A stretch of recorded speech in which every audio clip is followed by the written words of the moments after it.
there's a tape, right, with Mr. Homan? I mean, first of all, is there a tape that has audio and video of the transfer of the $50,000? You would have to talk to Director Patel about that. No, I'm talking to you. I don't know the answer, Senator. Yeah, you do know the answer to that. Don't call me a liar. I didn't call you a liar. You just said I know the answer. I said I don't know the answer. Well, you have to talk to Director Patel. So they say that sometimes the cover-up is worse than the underlying conduct. I don't know if that's the case here. Both the underlying conduct and the cover-up are absolutely despicable. You heard there, Attorney General, though it pains me to say that, Pam Bondi, saying that she doesn't know anything about whether there exists the videotape of Tom Homan, the border czar, or audio of Tom Homan, the border czar, back in September of 2024, accepting $50,000 in cash in a little baggie from a restaurant in exchange for certain promises. She claims that she doesn't know whether that video or audio exists. You don't know. Then she said, well, you can go and ask Kash Patel. And when you ask him, he basically acts like he doesn't know as well. And it's this circular loop of lies. But what happens where an attorney general appears to be lying under oath? Who handles that? And you're at an oversight committee hearing where they're supposed to ask those types of questions.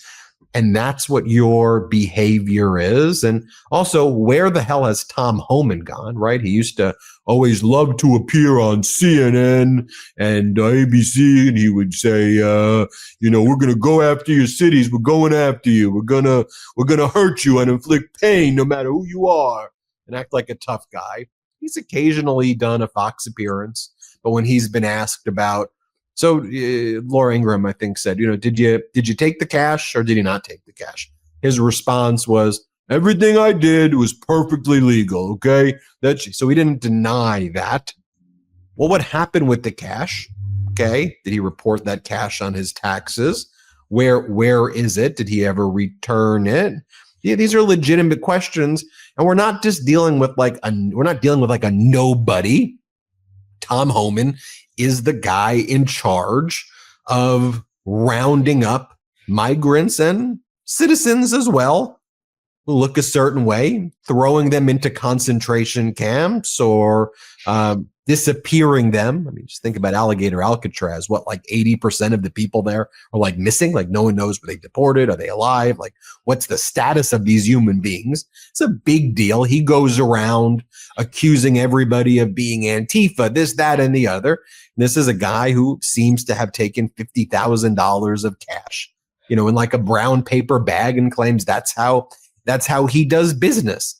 Pam Bondi didn't want to talk about that. She didn't want to talk about flagging that Donald Trump's name was in the Epstein file. She literally says, I'm not going to respond to you on that. That was her answer. Not talking to you about that. And that seemed to be her. And then when she was not doing that, she would just be attacking the senators. Oh, you like Antifa. I wouldn't hire you. And she would like shake her head and do weird ways she was drinking the water, just bobbing around. The whole thing was un-American.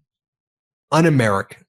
Let me bring in Harry Litman from the Talking Feds YouTube channel, Talking Feds Substack, Talking Feds podcast. Folks, it's called Talking Feds because Harry was a lifelong federal prosecutor.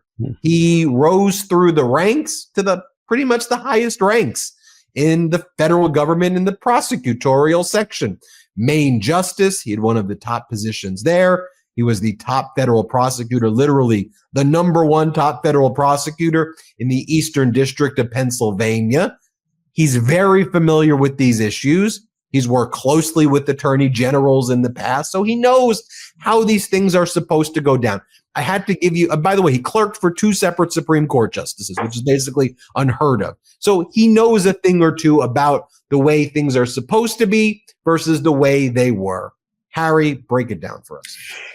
Thanks, Ben, and thanks for all those props. But let me zero in. When I was a justice, something I've done a fair bit of is prepare attorneys general for oversight hearings such as this one. I can't really state strongly enough how you're very kind to call it just un-American. It was tawdry, contemptuous, completely, outraged. And what I think is really important to note is it seemed quite clear to me watching it. This was all a prearranged script. So she came in and batted away anything she could bat away and then some. And when we got to things she couldn't, that's when she had these series of, are you still beating your wife? Responses to individual senators. How dare you accuse me of that when you didn't do your military service? I'm stunned you would do that when you've taken money. So that sort of feigned outrage, it was not spontaneous. And look, this is, as you say, an oversight hearing. Each and every one of these questions was entirely legitimate. And there were ones that she said she wouldn't answer, except then she would answer some. Let's start with Homan. She asserted boldly, as he did, well, different career prosecutors looked at this and didn't think of it as a problem. I don't know what the hell that means, Ben, but what we do know is the FBI did this last fall. They have Homan taking $50,000 in a bag and leaving. The question of where the hell is the money, and what you said, declare it, money laundering and the like, is only the first of 29 legitimate questions. And her answer, go talk to the FBI, which of course we know they wouldn't do. But the total retort there is the FBI works for you. You're here on oversight. Give us the answer. And that's when she would retreat to, I think, a clearly preconceived strategy of just nastily insulting them at the very idea that these questions would be asked. Everything, without exception, that I heard was either flagrantly non-responsive or completely bogus. And all the tighter ones she would claim all of a sudden, oh, that's executive privilege. Oh, I won't talk about that. But things like Epstein or Homan, where she doesn't really have much of an excuse, is when she would, get her shoulders up and give truly inappropriate kind of outrage. Look, I've attended a lot of these hearings, and there can be fiery moments when people make unfair, aggressive kinds of questions. But this was the whole MO. You could think about the Brett Kavanaugh hearings, the Justice Thomas hearings. She came in to really just insult all the people to whom she owes oversight. And to give the impression, I think the thing about this concerted strategy is casual people looking in would just say, oh, government scrum, this, and give the sort of false aboutism. Anyone who knows anything about what she was being asked has to be struck by her incredible arrogance and inappropriateness in just not giving any answers. No answers about Epstein, no answers about Homan, no answers about Siebert, no answers about Adam, no answers about the almost certainly illegal bombing in Venezuela, no answers in Chicago. Here's her answer in Chicago. We have cases now saying again and again, he doesn't have this authority. What's her answer? I wish that you loved the people of Chicago, Senator, as much as you hate Donald Trump, and basically just said, well, there are people who are getting injured there.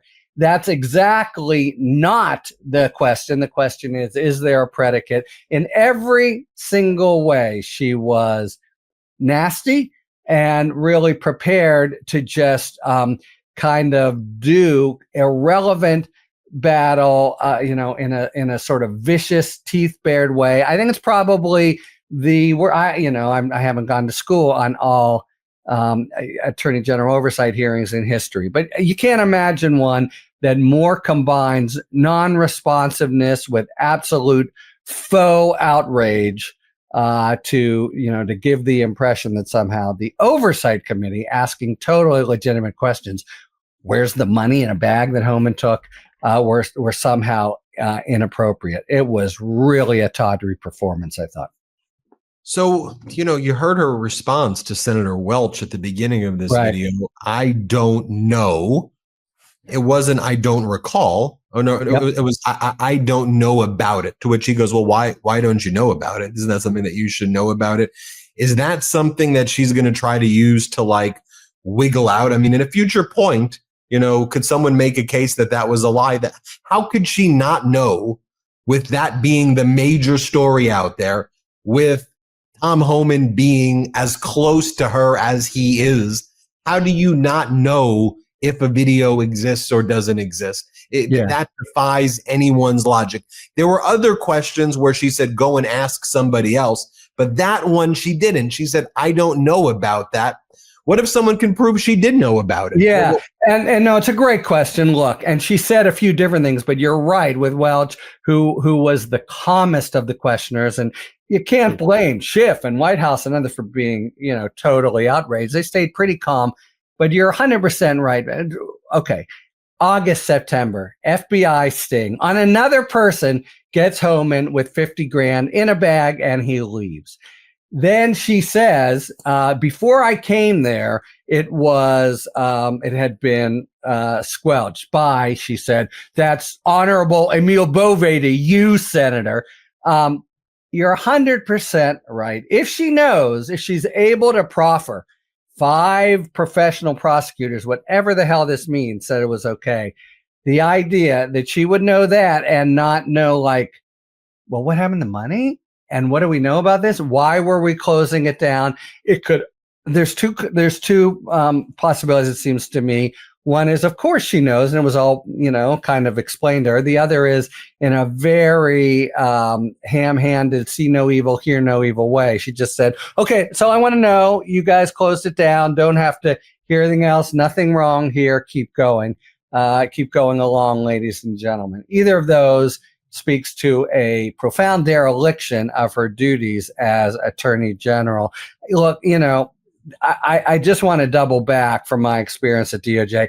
There's just no such thing as this kind of evidence that comes to you, somebody taking 50,000 in a bag, and you just concluding there's nothing there. That it has to be what these guys always forget. The same with her outrage about Trump is facts and law are what matter here. So what facts or what law did they possibly stumble across to say this very ripe, important investigation, you can just get rid of it? And we know it originated, by the way, with Emile Beauvais. So I think, I don't think this one's going away. You saw a few senators who had no dearth of material to ask her about really zero in on this one. You're right that Homan has to step forward at some point, and the kind of Delphic 5 prosecutors said thus and so, it just can't hold, especially because it just can't be true, or there must be things that are being withheld. There's no possibility that at this point, without looking into money laundering, tax crimes, other things, they let him take the money. I've never heard of that happening, but it has to be because at the time, and this is under the Biden administration, they thought he would do further crimes, try to trap him, etc. And the question, where is the money, is just one that cannot not be answered. So yeah, I think it'll come up again, and it sure seems to me like she's put herself at risk of saying something flat out that almost certainly isn't true. But besides that, just the general contempt, refusal to answer anything. You have this administration that is insisting on deference from the courts, insisting on deference, and just like totally trashes the Senate, totally trashes any decision that goes against them. They are, as a branch, more arrogant and lawless than I think we've ever experienced in this country. Harry Litman from the Talking Fed YouTube channel, Talking Feds podcast, and Talking Feds Substack. Everybody subscribe to all of them. It's where I get my news from. Thanks, Harry. Thank you, Ben. Love this video? Support independent media and unlock exclusive content, ad-free videos, and custom emojis by becoming a paid member of our YouTube channel today. You can also gift memberships to others. Let's keep growing together.